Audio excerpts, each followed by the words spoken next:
اس کائنات کی ابتدا سے لے کر آدم علیہ السلام کی تخلیق سے لے کر قیامت کے برپا ہونے تک دجال سے برا شخص کوئی پیدا ہی نہیں ہوا۔ یہ سب سے بدترین شخص ہوگا جو روئے زمین کے اوپر پیدا ہونے والا ہے، اور وہ خوش نصیب لوگ ہوں گے جو دجال کو قتل کریں گے۔ اور پھر اس کا وقت بتایا گیا، اس کی شکل بتائی گئی، اس کا قد بتایا گیا، اس کی صورت بتائی گئی کہ مومن دھوکہ نہ کھائیں۔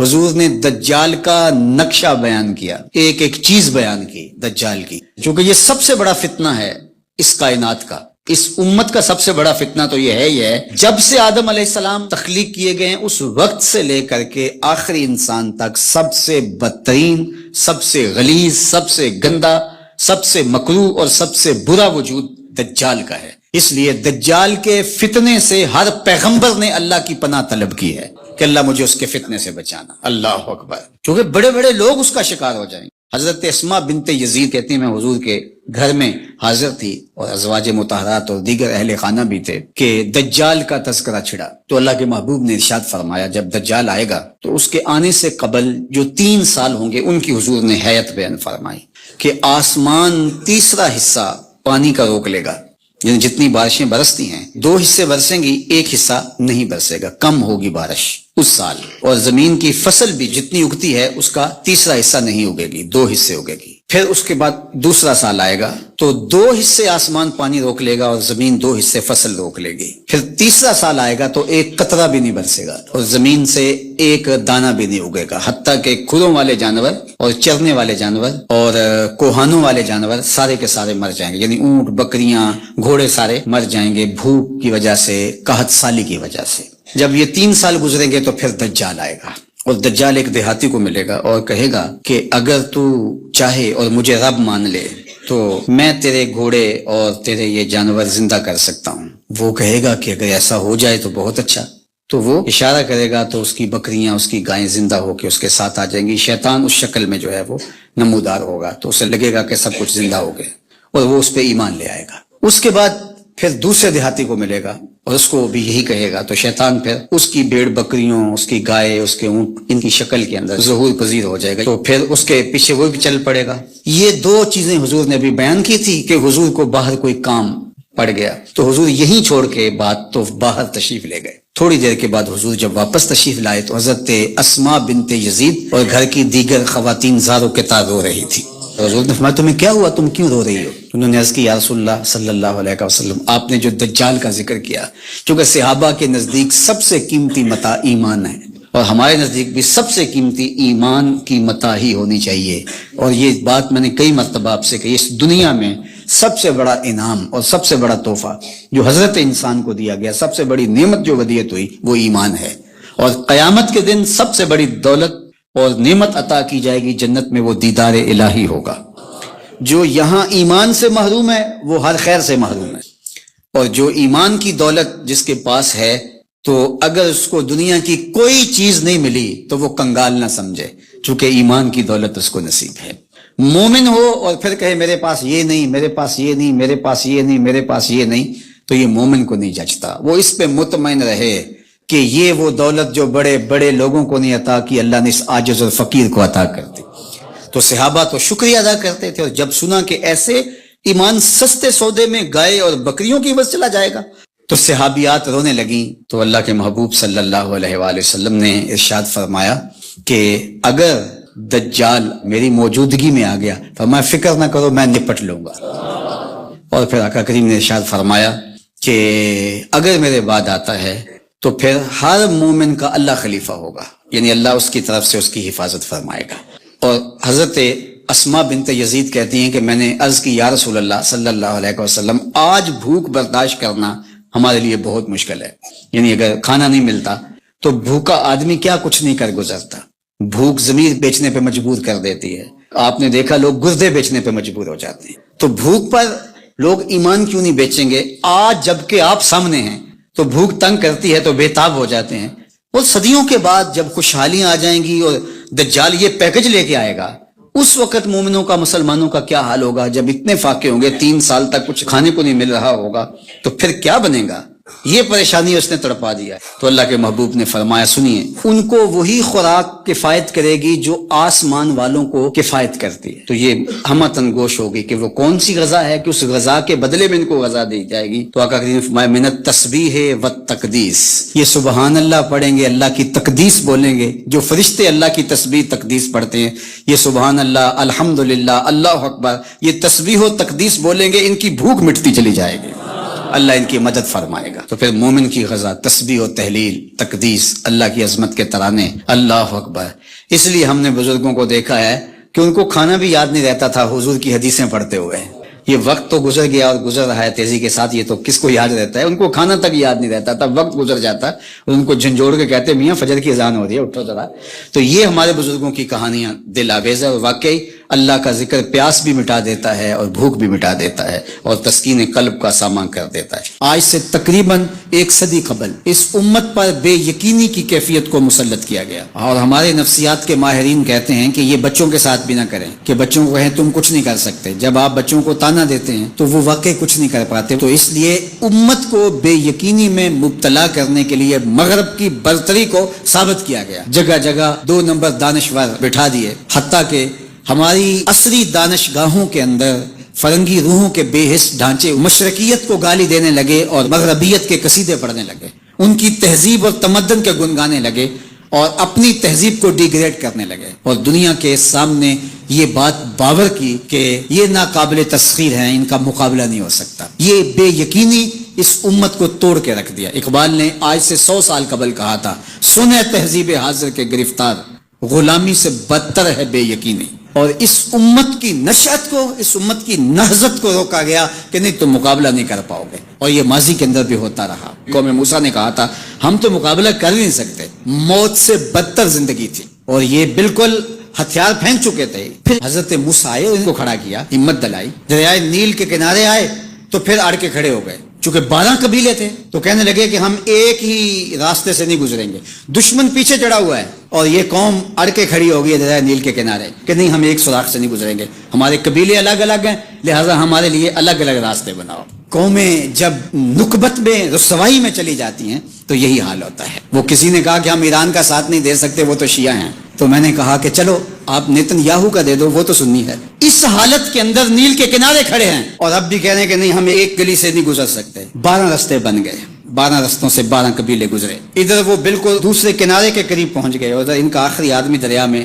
داخل ہو گیا۔ اب حکم ہوا دریا کو اب تو چلنا شروع ہو، اور یہ پھر پانی میں ڈوب رہے تھے اور یہ کنارے پہ دیکھ کے اپنے قاتل کو آنکھوں سے دیکھ رہے تھے۔ بڑا لطف آتا ہے جب قاتل کو مرتے ہوئے دیکھیں۔ آج کل بڑا مزہ آ رہا ہے، آج کل بہت خوشی ہو رہی ہے۔ یہ آج ہی مجھے کسی نے بھیجا کہ اسرائیل کے وزیر ثقافت نے ایک ہاسپٹل پہ کوئی میزائل لگا ہے، اس کی کوئی دیوار گر گئی ہے، تو اس نے کہا کہ یہ انسانیت تو نہیں ہے۔ میں نے کہا جب تم نے بچوں کو بھی کھینچ کے نکالا تھا اور آکسیجن کی نالیاں بھی توڑی تھی اور بم برسائے تھے، ان کی رگوں کے اندر بھی سرخ خون دوڑتا تھا، وہ بھی انسان تھے، تم اتنی جلدی بھول گئے، تم نے 80,000 لوگوں کو پیس کے رکھ دیا اور آج تمہیں مزہ آیا۔ میاں ابتدائے عشق ہے، روتا ہے کیا؟ آگے آگے دیکھیے ہوتا ہے کیا؟ ابھی تو لطف آئے گا، ابھی تو تمہیں پتہ چلے گا کہ درد کیا ہوتا ہے۔ ابھی 1-2 ماہ قبل آئرن ڈوم کی کہانیاں یہ دانشور ہمیں سنا رہے تھے، وہ کہتے تھے وہاں چڑیا بھی اندر نہیں جا سکتی، لیکن پھر دنیا نے میزائل جاتے دیکھے، کیسا خوف زدہ کیا ہوا تھا۔ نہیں ناقابل تسخیر ہے، اس کا مقابلہ نہیں ہو سکتا۔ وہ آسمان سے اترے ہیں، کیوں ان کا مقابلہ نہیں ہو سکتا؟ خدا چاہے تو ممولے سے شہباز کو لڑا دے، وہ تو ابابیلوں سے ہاتھی مروا دیتا ہے۔ تو اللہ جل شانہ کمزور نہیں ہوا، اس کی خفیہ تدبیریں ابھی ختم نہیں ہوئی اور کبھی ختم نہیں ہوں گی۔ تم ایک چال چل رہے ہو اور وہ تمہیں چال میں پھنسا رہا ہے۔ میرے اللہ نے اس امت کے تنے نازک کے اندر زندگی کی لہریں پیدا کر دی ہیں اور ایک تموج پیدا ہو گیا ہے، اگرچہ آج بھی وہ فلسفہ، آج وہ دانشوری کا جعلی غلغلہ موجود ہے، آج بھی مایوسی کے نعرے لگائے جا رہے ہیں۔ 4 دن کی کہانی ہے، اس کے بعد آپ کو ایران کھنڈر بنا دکھائی دے گا، بن جائے کھنڈر، اس سے کوئی فرق نہیں پڑتا۔ جو پیغمبروں نے جنگیں لڑی ہیں اس کے نقصان پیغمبروں نے اٹھائے، اس سے کیا ہوتا ہے؟ تم کھنڈر کی بات کرتے تو کربلا کھنڈر نہیں بنا تھا، لیکن آج جھنڈے حسین کے جھول رہے ہیں، یزید کے تو نہیں جھول رہے۔ تو یہ کھنڈر اسرائیل بننے والا ہے، اسلام کا جھنڈا اونچا ہوگا۔ آل اسلام و یالو ولا یولا علیہ، اسلام سر بلند ہے، سر بلند رہے گا، اور شرق سے لے کر غرب تک جھنڈا میرے حضور کے نام کا لہراتا رہے گا۔ اس لیے ہمیں پوری قوت کے ساتھ ایران کے ساتھ کھڑا ہونا ہوگا. یہ ایران کی لڑائی نہیں ہے, یہ امت کی لڑائی ہے. یہ ان 80,000 بچوں کا, بوڑھوں کا, جوانوں کا بدلہ لینے کے لیے کھڑی ہوئی ہے امت, جن کو پیس دیا گیا, ان کے اوپر نوحہ بھی نہیں پڑنے دیا گیا, جن کو بھوک اور پیاس سے تڑپا تڑپا کے مارا گیا. آج ان بچوں کا بدلہ لیا جا رہا ہے جو انہوں نے اذیتیں دی, جو کچوکے دیے. اس ممبر پہ بیٹھ کے ہم روتے رہے, ہماری خلوتیں, ہمارے حجرے آنسوں سے بھر گئے. ہم تو صدیوں سے روتے آ رہے ہیں جو ہمارے ساتھ ہوا. ہم نے اپنے بوڑھے باپ کو روتے ہوئے دیکھا اس امت کے لیے, ہم نے اپنے مشائخ اور اساتذہ کو روتے ہوئے دیکھا. یار یہ وقت ہے, کیوں مایوسی پھیلاتے ہو؟ کتاب ملت بیضا کی پھر شیرازہ بندی ہے کہ شاخ ہاشمی کرنے کو ہے پھر برگو سمر پیدا. نوا پیرا ہوا ہے بلبل کہ ہو تیرے ترنم سے کبوتر کے تنے نازک میں شاہی کا جگر پیدا. انشاءاللہ یہ دن گنے جا چکے ہیں. مغرب سے قیادت مشرق کی جانب منتقل ہونے والی ہے. آپ چائنا کے صدر کا بیان پڑھیے, بصیرت اور حکمت سے بھرا ہوا وہ بیان تھا جس نے سینہ ٹھنڈا کر دیا. دنیا کی نظروں میں سب کچھ ہے, بس ایک آواز اٹھنی ہے اور دنیا کی نئی صف بندی ہوگی اور مغرب سے مشرق کی جانب قیادت منتقل ہو رہی ہے انشاءاللہ. اور وہ وقت دور بھی نہیں ہے کہ انشاءاللہ اسلام کا جھنڈا پوری دنیا کے اوپر لہرائے گا اور مسلمان سر بلند ہوں گے. اور یہ بات ہم عرض کرنا چاہتے ہیں, پوری دنیا بھی اسرائیل کو مان لے, پاکستان کبھی تسلیم نہیں کرے گا انشاءاللہ. ہمارے بانی قائد اعظم محمد علی جناح نے کہا تھا کہ یہ امہ کے قلب میں گھسایا گیا خنجر ہے اور یہ مغرب کی ناجائز اولاد ہے, ناجائز ریاست ہے, کسی صورت کے اندر بھی ہم اس کو قبول نہیں کریں گے. آج یہ بات بھی سننے کو مل رہی ہے کہ شاید پاکستان ایران کے خلاف اپنے اڈے فراہم کر رہا ہے. ایسا کبھی نہیں ہوگا, یہ سوائے افواہ کے اور کچھ نہیں ہے. اللہ نے ہمیں یہ پچھلے دن جو عزت دی, جو وقار دیا انڈیا کے خلاف, ہم نے ناکوں چنے چبوائے ان کو, تو کیا ہم اس عزت کو خاک میں اپنے ہاتھوں سے ملا دیں گے؟ ہم اتنے گرے ہوئے ہیں کہ اپنے ہمسائے ملک کے مقابلے کے اندر ہم اڈے فراہم کر دیں گے؟ کیا ہماری غیرت اتنی بھی نہیں ہے؟ کبھی نہیں ہوگا انشاءاللہ. ہم ایران کے ساتھ کھڑے ہوں گے. کیسے کھڑے ہوں گے یہ ہمارے عسکری ماہرین کا تجربہ ہے کہ انہوں نے کیسے کھڑے ہونا ہے اور کس طرح ساتھ دینا ہے. ہم وہاں سے زخم لگائیں گے, تمہیں پتہ بھی نہیں چلے گا یہ تیر آیا کدھر سے ہے. انشاءاللہ تم چیخو گے لیکن تمہیں پتہ نہیں چل سکے گا کہ یہ پہنچا کیسے ہے, کس راستے آیا ہے. انشاءاللہ اب تمہارے رونے چیخنے کا دور شروع ہوا اور انشاءاللہ بیت المقدس ان قریب ایسے مرحلے میں پہنچے گا کہ ہم یہاں کہہ رہے ہوں گے کہ ہم بیت المقدس کے راستے مدینے جا رہے ہیں. انشاءاللہ بیت المقدس آزاد ہوگا اور ہم ایسے حج عمرے کریں گے کہ اللہ کے ایک گھر سے احرام باندھیں گے اور دوسرے گھر میں جا کے عمرہ کر کے اور حج کر کے کھولیں گے انشاءاللہ العظیم. وہ وقت جلد یا بدیر آنے والا ہے چونکہ الحق کو یالو ولا یولا الیہ, حق ہی سر بلند ہوگا. جلد یا بدیر اسلام نے ہی غالب آنا ہے اور انشاءاللہ وہ آ کے رہے گا. اس کائنات کی ابتدا سے لے کر آدم علیہ السلام کی تخلیق سے لے کر قیامت کے برپا ہونے تک دجال سے برا شخص کوئی پیدا ہی نہیں ہوا. یہ سب سے بدترین شخص ہوگا جو روئے زمین کے اوپر پیدا ہونے والا ہے, اور وہ خوش نصیب لوگ ہوں گے جو دجال کو قتل کریں گے. اور پھر اس کا وقت بتایا گیا, اس کی شکل بتائی گئی, اس کا قد بتایا گیا, اس کی صورت بتائی گئی کہ مومن دھوکہ نہ کھائیں. حضور نے دجال کا نقشہ بیان کیا, ایک ایک چیز بیان کی دجال کی, چونکہ یہ سب سے بڑا فتنہ ہے اس کائنات کا. اس امت کا سب سے بڑا فتنہ تو یہ ہے جب سے آدم علیہ السلام تخلیق کیے گئے ہیں اس وقت سے لے کر کے آخری انسان تک سب سے بدترین, سب سے غلیظ, سب سے گندا, سب سے مکروہ اور سب سے برا وجود دجال کا ہے. اس لیے دجال کے فتنے سے ہر پیغمبر نے اللہ کی پناہ طلب کی ہے کہ اللہ مجھے اس کے فتنے سے بچانا. اللہ اکبر. کیونکہ بڑے بڑے لوگ اس کا شکار ہو جائیں گے. حضرت اسماء بنت یزید کہتی ہیں میں حضور کے گھر میں حاضر تھی اور ازواج مطہرات اور دیگر اہل خانہ بھی تھے کہ دجال کا تذکرہ چھڑا, تو اللہ کے محبوب نے ارشاد فرمایا جب دجال آئے گا تو اس کے آنے سے قبل جو 3 سال ہوں گے ان کی حضور نے حیت بیان فرمائی کہ آسمان تیسرا حصہ پانی کا روک لے گا.